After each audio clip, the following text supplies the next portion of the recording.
Welcome to the Dice Tower, a series of video reviews about board and card games. Here are your hosts, Tom Vassell and Sam Healy.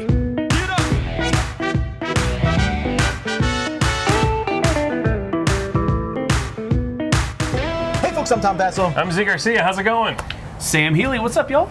Today we're taking a look at Paper Tales. Now, usually in Miami Dice we do these big, grandiose games that come out and different things. This one is one that many of you haven't heard of. I didn't hear of it till it showed up in the mail. Not a lot of fanfare, yes. And it's called Paper Tales because it's hard to tell from here, but if you look at the artwork on the cards and stuff, it looks like people cut out paper and made these things. It's like a storybook. Yeah, a little bit. I don't think it's based on anything on the back. It's like recruit units, wage war on your opponents, construct buildings, and lead your kingdom to victory, which almost makes it sound like a different game than it is. Yes. This is a drafting game. It's a drafting game. It says 30 minutes, 2 to 5 players.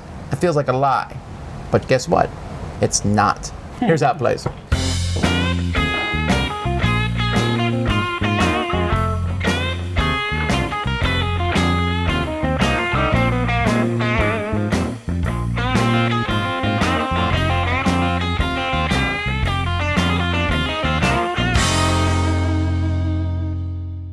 In this game, each player is going to get a player aid of their color, a scoring piece of their color. The game is going to take place over 4 rounds. Players are also going to start with 3 gold. They get some buildings here. Everyone gets the same buildings: a tavern, town, temple, mine, and barracks, all of which have a level 1 and a level 2 side to them. And then much of the game is going to revolve around this deck here. This deck is full of various characters. These characters have a cost on them, they have a combat value, and they also have special abilities on the bottom of them. So in each round, you're going to draw 5 cards. Everyone's going to get 5 cards. You're going to pick one of these cards. So let's say perhaps I want the tree folk. So I pick that one. I will then pass the other 4, in this case, clockwise. I'll get 4 from that person. So I go through here, and maybe I want the peddler. So I take that one, pass the rest on. Then I get 3 cards. I'm going to keep the hunter, pass these on. I'll get 2 cards. I'll keep the archer, pass these on. And finally get the last card, which is a salamander. Now, of these 5 cards, I now can deploy some cards. Now, any cards I don't deploy, I have to discard. I'm allowed to keep 1 card from round to round. So on my this, I might say I'm going to keep the salamander for a future turn. So I have 4 cards left over, and I'm going to build a little unit here in front of me here, where I'm going to put 2 units in the front and 2 in the back. So let me see, I put the peddler and the tree folk in the front and the hunter and the archer in the back. Once everyone's done, you're going to reveal these. And then you have to pay for them. So 1, 2, 3 gold, that's all I have. Whew, good thing I was able to do that. So I pay for my units. Then you're going to fight the people next to you. You're going to look at your combat value of your front 2 characters only. So 1 and 3, I have 4. With the exception of the archer, who's a special one, he can fight from the back. So I'm 6. So you are fighting the people to your right and left. If you are higher or equal to them, you're going to get 3 points on the scale here. These are called legend points. So I would get, let's say I beat both players, I would get 6. If I tie with a person, we both get 3 points. So everyone's going to do the different wars, and that's pretty simple, pretty quick. Then you're going to produce income. Everyone always gets 2 gold on your turn, plus any other gold that you might get from a level 4 ability. So this peddler here has a level 4, or turn 4 income. He's going to get an extra gold for me. So I'm going to get 3 gold. Then players can build a building. When you build a building, you can build one of your buildings, or you can take a building that you've built and upgrade it. In fact, you are allowed to build and upgrade if you have enough stuff to do so. When you build, your first building's free. After that, each building costs 2 for every building you already have, and they also might require some other resources. So this one here, for example, to build the level 1, I need meat. Well, guess what? The tree folk guy here gives me meat, so I can build the tavern. The tavern's useful because it's going to give me 1 coin for every meat in my kingdom. The town here requires wood, which I also have, and this is going to give me wood and meat, which allows me maybe to build other buildings. So each of these has special abilities, and when they're upgraded, they're going to have other special abilities, and they're often going to need different resources. There's meat, food, and crystals. These resources are not actually by physical pieces. They're like kind of a virtual resource that you have during the building phase. And then everyone's going to age. So if you already have an aging token on a character, that character dies. Otherwise, every character gets another aging token added to them. It's possible that some characters can survive when they have aging tokens on them. In fact, let's take a moment to look at some of the characters that are in the game. Here, we have the Mystic Healer. They have the ability to prevent someone who has a single aging character from dying. They can keep people alive. The Manticore here, he, during the combat phase, is +2 for every meat that you have in your kingdom. The Commander, he gives you a point for every war, an extra point for every war that you've won. The Strategist gives you +1 for each aging symbol in your kingdom, and he can fight from the back. The Kraken's a huge one with 9 value. However, there's all these special abilities on it. Like, for example, 1 point for each aging unit units when they die, and you add an aging unit to all your other units when you place them out. And you lose 3 points for each level 2 building in your kingdom when you play the Kraken. The Monkey is -1. He actually gives you a gold when you take him. And you get 1 for each aging token on the Monkey when it dies. So if you can have other characters who can put aging tokens on the Monkey, you'll be able to get more from it. So there's a lot of duplicates here. There's a lot of people who are pretty obvious, like the Forest Child gives you 2 different resources. The Farmer gives you meat. The Blacksmith here gives you an extra coin in the income phase. The Sculptor here gives you 3 points when they die. I guess they made a statue of themselves. Let's see what else we got here. The Golem, you can upgrade your buildings from level 1 to level 2, which is pretty powerful. So there's all sorts of different abilities and characters. And after everyone is done with those steps, you'll start another round drawing 5 more. You can replace these people if you want. Eventually they're going to die. You'll have to replace them. And you will draft the other direction. Third round, you draft clockwise, and fourth counterclockwise. And then you'll add up any extra points at the end of the game. Many of your buildings have these legend points on them. All the level 1s have one legend point. The other ones have level 3. Some characters will have extra legendary points. And whoever has the most points is the winner of the game. What do you think about the artwork and the overall look of the game and the pieces and components and all that jazz? I love the look of the game. Oh, you don't like the paper part? Nah, I didn't like it. I didn't like the artwork. I didn't like, I don't know, it just felt different to me. I was like, something new and unique. Definitely felt different. Not so much refreshing. I really like it. And I like that everything, I'm a big stickler for this. I like that everything is clearly in the same world. I don't like one piece of artwork not fitting with another piece of artwork. I suppose that game you guys played yesterday, 3 different universes. Yeah, right. But I love that laying out the cards and looking at it and going, it's homogenous. It all looks good together, and I like the look. I didn't like the look. Here's another thing. Yes, it all looks the same. Here's something I really did like. Whether you like the look of the game or not, I think we all can agree the iconography in this game is amazing. You get a card, and that guy gives you the special ability and has an icon there during this phase. Yeah. Boom. Easy. Yes. Everyone, you look at them, you look at they give you meat, they do this. There was a few characters that were a little more complex than others. But it was still, the iconography is really superb. Yeah. So, as it's a drafting game, and as you were fighting the people next to you, when I explain this, people are like, like 7 Wonders. Okay, does this feel like 7 Wonders at all? It does have that feel to it because you're definitely at odds with just your neighbors.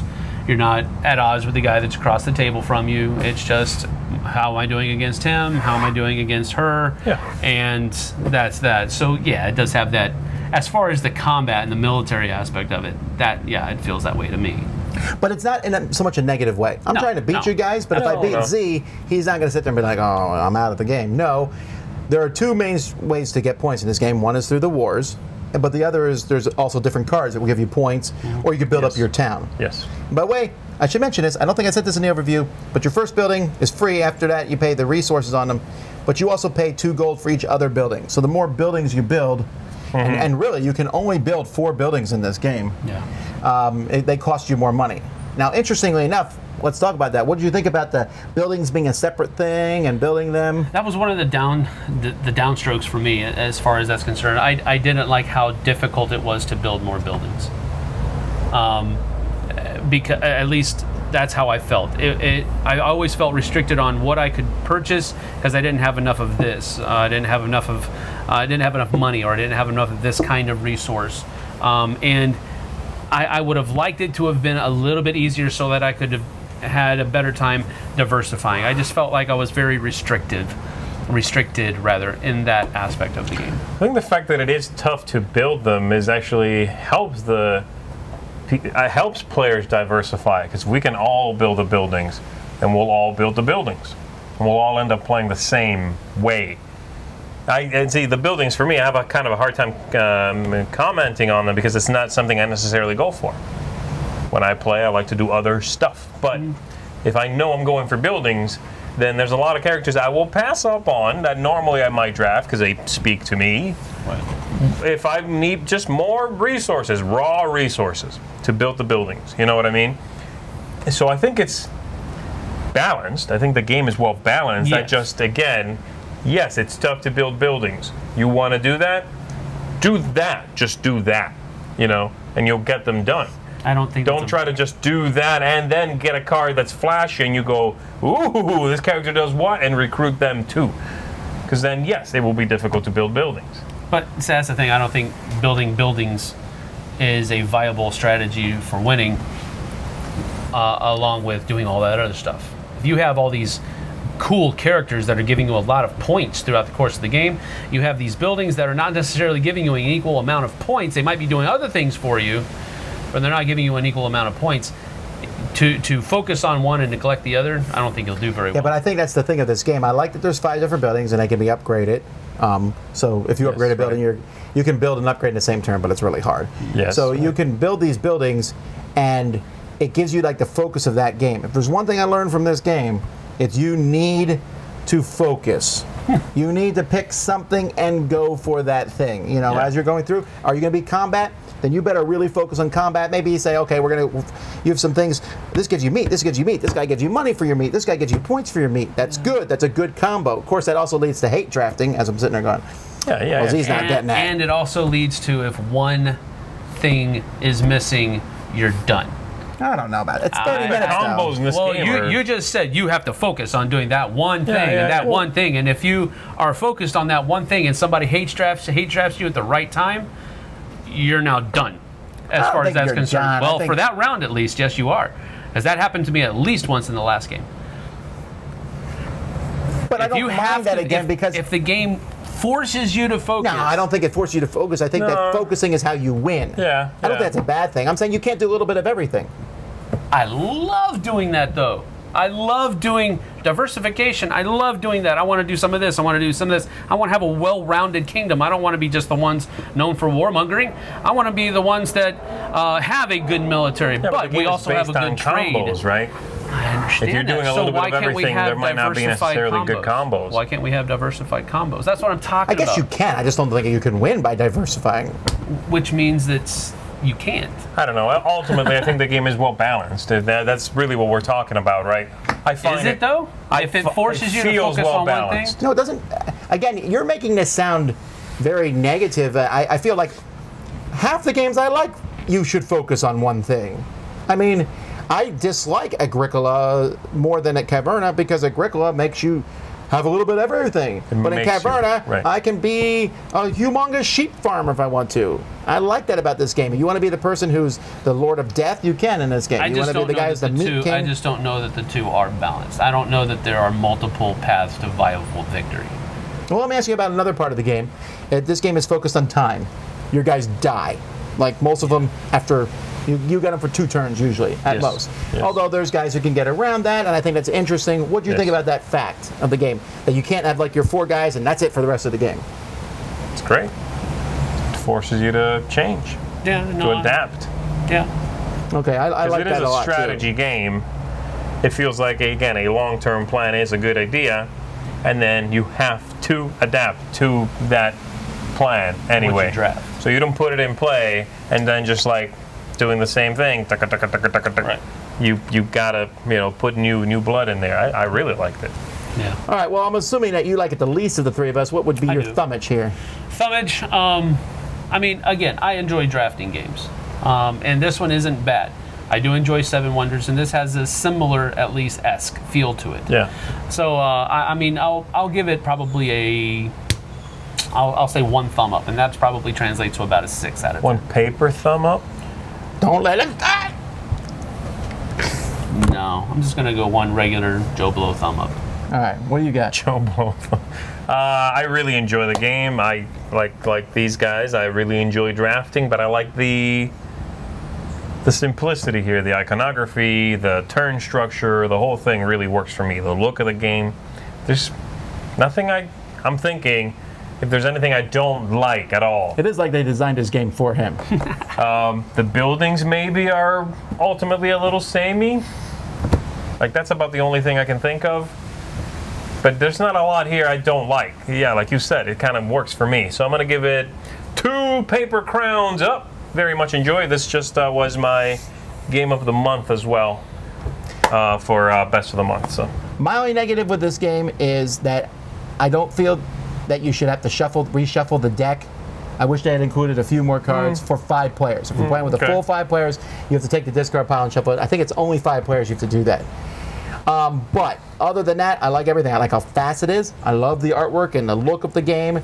I like putting the people in the grid. I think that's fun. Do I want to put this guy in the front or the back? yes. Do I want to, how much money do I have? At first, money seems tight. Then it doesn't seem tight. Then it seems tight again. The money goes back and It's forth. definitely It is tight. It is, But there are ways that you can tight. get a lot of money, but then you're not doing a lot of other things too. So I actually like the constrictions. I probably wouldn't like them if the game was 2 hours, but in 30 minutes, I feel that it works. Yes. So I'm also giving this 2 paper Cthulhu. Wait, there's no Cthulhu in this game. Krakens. I'm sorry, 2 Kraken tentacles up. There's a Kraken in the game. There is. Paper Cthulhu's. Paper Krakens. Sorry. Anyhow, that's Paper Tales from Catch Up Games. Until next time, I'm Tom Vassell. I'm Z Garcia. Thank you. Catch up. And this is Homer Healy. Thanks for watching our review today. For more information about board games, as well as the #1 board game audio podcast, check out Dicetower.com for reviews, interviews, and more. I'm Eric Summerer, and you've been watching The Dice Tower.